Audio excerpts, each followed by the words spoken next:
The protocol models thermal and quantum phenomena in liquid phase heterogeneous catalysis. It is the first to our knowledge to incorporate quantum mechanics with complete sampling of an explicit liquid environment.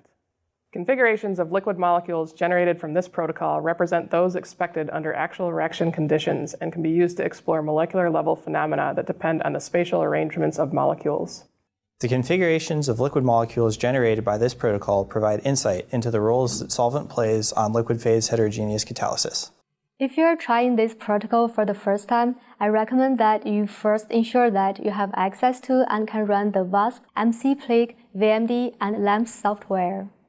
Demonstrating the procedure will be Tianjun Che, a graduate student from my laboratory.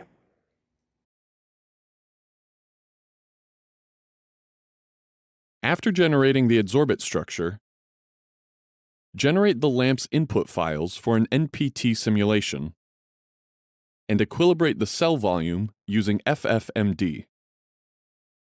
Copy the LAMP's input file into the working directory.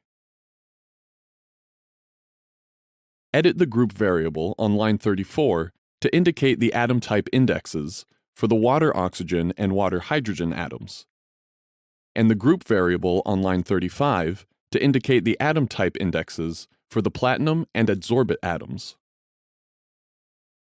On line 17 of the input file, edit the run step variable to set the duration of the NPT simulation long enough to comprise an equilibration run and a production run. Execute the LAMP software by typing the command at the command line interface, which includes the information of the number of CPU cores to use and the name of the LAMP's executable.